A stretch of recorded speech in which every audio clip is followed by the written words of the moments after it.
Hello বন্ধুরা, সবাইকে স্বাগত জানাই স্টাডি সাকসেস কোচিং সেন্টারে। বন্ধুরা, আজকে তোমাদের যে টপিকটা নিয়ে এসেছি সেটা হচ্ছে পলিটি অর্থাৎ রাজনীতি। এর আগে আমরা পলিটি থেকে একখানা ক্লাস দিয়েছিলাম, আজকে তার 2 নম্বর ক্লাস।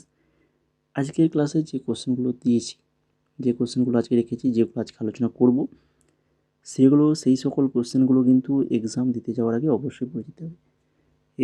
এক্সাম দিতে যাওয়ার আগে অবশ্যই পড়ে যেতে হবে, মানে এই সকল কোশ্চেন না পড়ে এক্সাম দেওয়াটাই বেথা। ঠিক আছে, তো সেই রকমই কিন্তু কোশ্চেনগুলো আজকে নিয়ে এসেছি।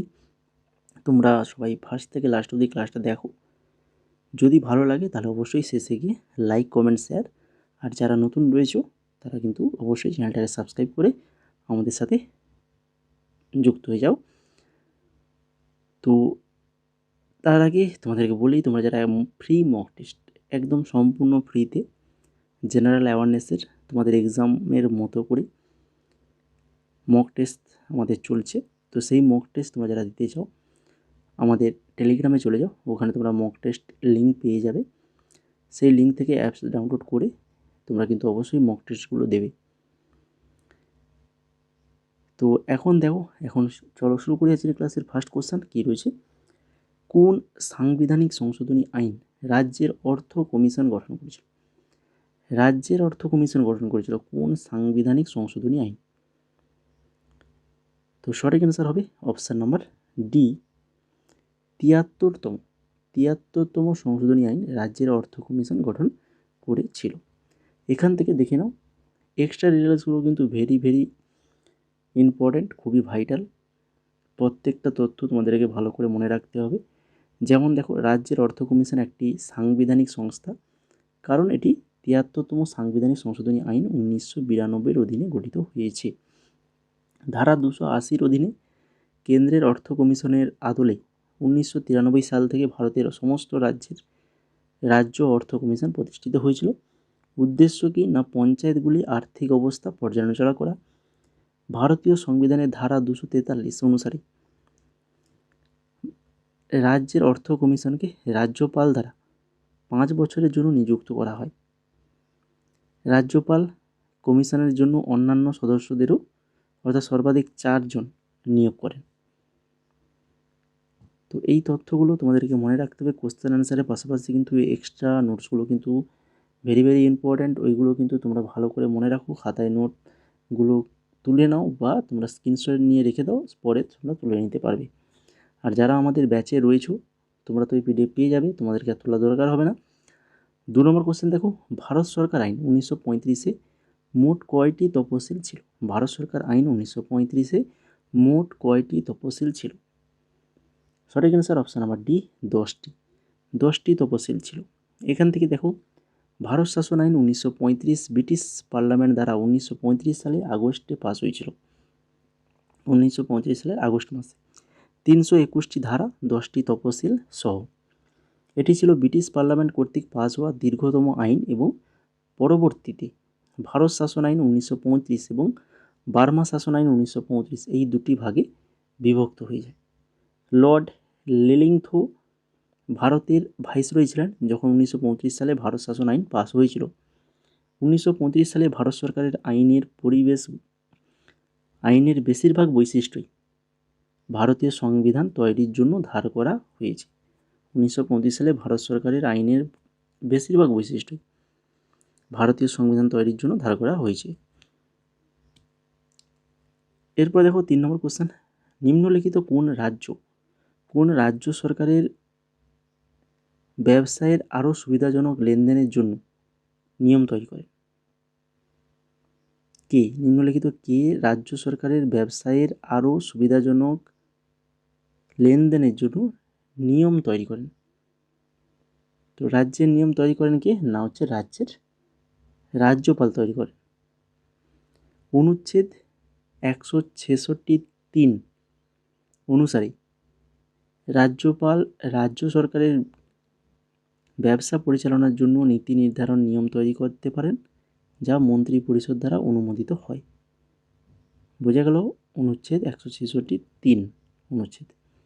তারপর দেখো 4 নম্বর, ভারতীয় সংবিধানের কোন অনুচ্ছেদে আন্তঃরাজ্য জল বিরোধের বিচারের জন্য বিধান করে? আন্তঃরাজ্য জল বিরোধের বিচারের জন্য বিধান করে? ভারতীয় সংবিধানের কোন অনুচ্ছেদ? এটা সঠিক অ্যান্সার হবে অপশন নাম্বার ডি, অনুচ্ছেদ 262। অনুচ্ছেদ 262। অনুচ্ছেদ 262 অনুসারে সংসদ আন্তঃরাজ্য নদী ও জল সম্পদ সম্পর্কিত বিরোধ মীমাংসার জন্য আইন প্রণয়ন করতে পারে। Interstate river water disputes act 1956 প্রণীত হয়েছে ভারতের সংবিধানের 262 ধারা অনুযায়ী, যা সংসদকে আন্তঃরাজ্য নদী বা নদী উপত্যকায় জল সংক্রান্ত যে কোনো বিরোধ নিষ্পত্তির জন্য আইন প্রণয়নের ক্ষমতা দেয়। ঠিক আছে, এরপরে দেখো 5 নম্বর, ভারতীয় সংবিধানের কোন অনুচ্ছেদ রাষ্ট্রকে নির্দিষ্ট পরিস্থিতিতে কাজ, শিক্ষা এবং জনসাধারণের সহায়তার অধিকার নিশ্চিত করতে নির্দেশ দেয়? ভারতীয় সংবিধানের কোন অনুচ্ছেদ রাষ্ট্রকে নির্দিষ্ট পরিস্থিতিতে কাজ, শিক্ষা এবং জনসাধারণের সহায়তার অধিকার নিশ্চিত করতে নির্দেশ দেয়? সঠিক অ্যান্সার আসবে অনুচ্ছেদ 41। অনুচ্ছেদ 41। অনুচ্ছেদ 41 রাষ্ট্রকে নির্দেশ দেয় যেন বেকার, অসুস্থ বা বৃদ্ধ নাগরিকদের জন্য কাজ, শিক্ষা এবং সহায়তার অধিকার প্রদান করা হয়। এটি সমাজতান্ত্রিক ন্যায়বোধের প্রতিফলন। এই অনুচ্ছেদ 41 এটি ভারতের সংবিধানের রাষ্ট্রীয় নীতির নির্দেশমূলক নীতি, যেটা খুবই ভেরি ভাইটাল একটা নীতি। অনুচ্ছেদ 41 মনে রাখো, ডিপিএসপি শর্ট ফর্ম ভালো করে মনে রাখো। অনুচ্ছেদ 41 এটি ভারতের সংবিধানের রাষ্ট্রীয় নীতি নির্দেশমূলক নীতির একটি অংশ। এরপরে দেখো 6 নম্বর কোশ্চেন, ভারতে সংবাদ মাধ্যম নিয়ন্ত্রণের জন্য সরকারকে ব্যাপক ক্ষমতা প্রদানকারী আইন ভারতীয় প্রেস আইন কোন বছর পাস হয়েছিল? ভারতীয় প্রেস আইন এটা পাস হয়েছিল কোন বছর? সঠিক অ্যান্সার হবে 1910। 1910 সালে এই আইনটি লর্ড মিন্টোর শাসনকালে প্রণীত হয়েছিল। এর মূল উদ্দেশ্য ছিল জাতীয়তাবাদী সংবাদপত্রগুলিকে দমন করা। পরবর্তী সময়ে বাল গঙ্গাধর তিলক তার কেসরি পত্রিকাও এই আইনের আয়তায় আসে। বাল গঙ্গাধর তিলকের কেসরি পত্রিকা। তারপর দেখো 7 নম্বর, নিম্নলিখিত অধিকারগুলির মধ্যে কোনটি জীবন ও ব্যক্তিগত স্বাধীনতার অধিকারের একটি উপাদান হিসেবে বিবেচিত হয়? জীবন ও ব্যক্তিগত স্বাধীনতা অধিকারের একটি উপাদান হিসেবে বিবেচিত হয়, তো সেটা হচ্ছে গোপনীয়তার অধিকার। গোপনীয়তার অধিকার ভারতীয় সংবিধানের ধারা 21 অনুযায়ী গোপনীয়তার অধিকারে জীবন ও ব্যক্তিগত স্বাধীনতার অধিকারের একটা উপাদান হিসেবে বিবেচনা করা হয়। 2017 সালে বিচারপতি কে.এস. পুট্টাস্বামী, অবসরপ্রাপ্ত কে.এস. পুট্টাস্বামী বনাম ভারত সরকারের যুগান্তরকারী রায়ের ভারতের সুপ্রিম কোর্ট এই স্বীকৃতি নিশ্চিত করে। রায়টি বলেছিল যে গোপনীয়তার অধিকার একটি মৌলিক অধিকার এবং সংবিধান দ্বারা নিশ্চিত স্বাধীনতার একটি অন্তর্নিহিত অংশ। গোপনীয়তা ব্যক্তিগত স্বায়ত্তশাসন, শারীরিক অখণ্ডতা এবং ব্যক্তিগত তথ্যের সুরক্ষা সহ বিভিন্ন দিকের অন্তর্ভুক্তি করে। ঠিক আছে, এরপরে চলে যাও 8 নম্বর কোশ্চেন, ভারতীয় সংবিধান অনুসারে ভারতের নির্বাচন কমিশনারের সর্বাধিক মেয়াদ কত? ভারতের নির্বাচন কমিশনারের সর্বাধিক মেয়াদ কত বছর? 8 বছর, 3 বছর, 5 বছর না 6 বছর? তো সঠিক অ্যান্সার হবে অপশান নাম্বার ডি, 6 বছর। 6 বছর হয়ে যাবে সঠিক অ্যান্সার।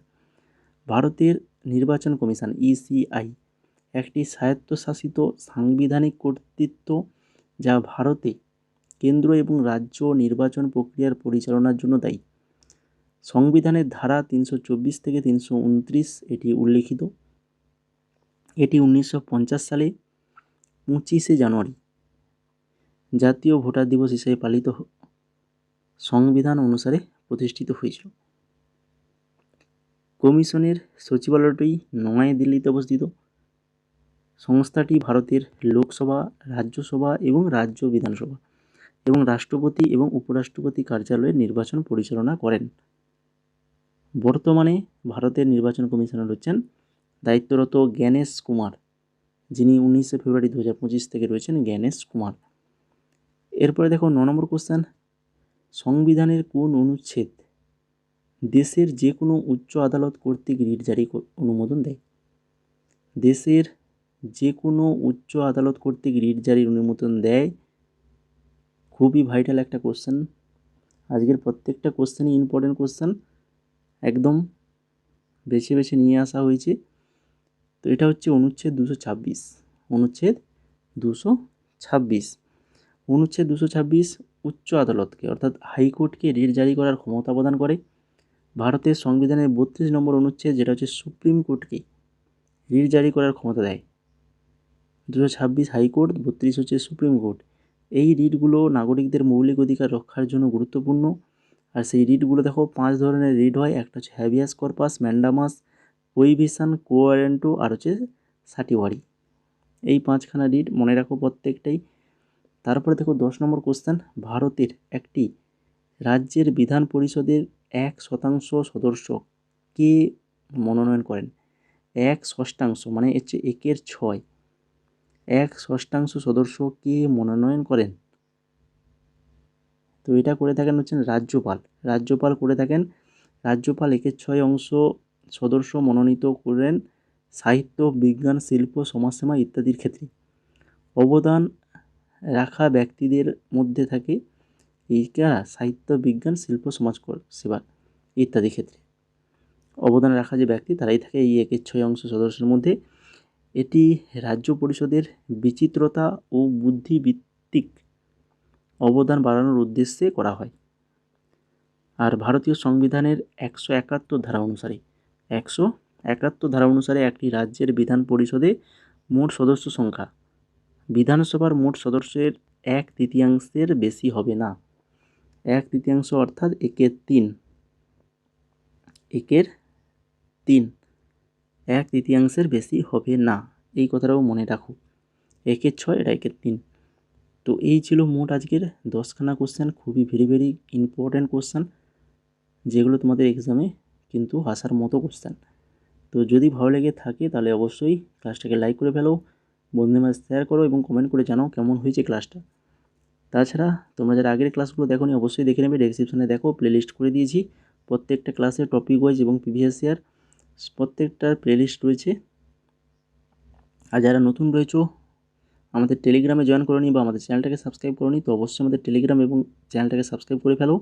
আর যদি তোমরা এমটিএসের নোটসগুলো এখনও যারা আমাদের যে নোটসগুলো আমরা বানিয়েছি সেগুলো তোমরা সংগ্রহ করতে পারোনি, তোমরা এমটিএসের সকল প্রকার notes, GK, English, math, reasoning সমস্ত নোটস পাবে মাত্র 199 টাকায়। এক্সাম কিন্তু তোমাদের অনেকটাই পিছিয়ে গেছে, তোমরা তো সেটা জানো, আমি বলেওছি। কিন্তু সেই মতো তোমরা অনেকটাই সময় পাচ্ছ। তোমরা যারা এখনও পর্যন্ত প্রিপারেশান শুরু করোনি, যদি প্রিপারেশান শুরু করতে চাও বা তোমরা নোটস আমাদের নিতে চাও, তাহলে অবশ্যই আমাদের যে হোয়াটসঅ্যাপ নাম্বার রয়েছে হোয়াটসঅ্যাপ নাম্বারে মেসেজ করো। আমাদের যে নোটসগুলো রয়েছে সমস্ত প্রকার তোমরা নোটস পাবে এখানে, অধ্যায়ভিত্তিক, প্রিভিয়াস ইয়ার, টপিক ওয়াইজ, মানে সমস্ত কিছু। কারেন্ট অ্যাফেয়ার 2024-25 পাবে, ম্যাথ, রিজনিং, ইংলিশ, এগুলো সমস্তই পাবে 199 টাকায়। বিশেষ করে এই যে 4খানা পিডিএফ দেখছো স্ক্রিনের মধ্যে, এই 4খানা পিডিএফ তোমরা ডাউনলোড করতে পারবে, প্রিন্ট আউট করতে পারবে, সমস্ত কিছু করতে পারবে।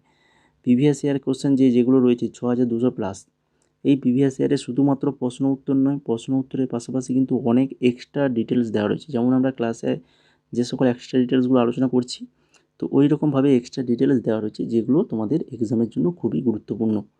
ঠিক আছে? এছাড়া আরও রিসেন্ট এসএসসির যে এক্সাম হয়েছে, এসএসসি স্টেনো 2025, তো তারও জিকে এবং ইংলিশের পিডিএফ অ্যাভেলেবল রয়েছে খুব অল্প প্রাইসের মধ্যে।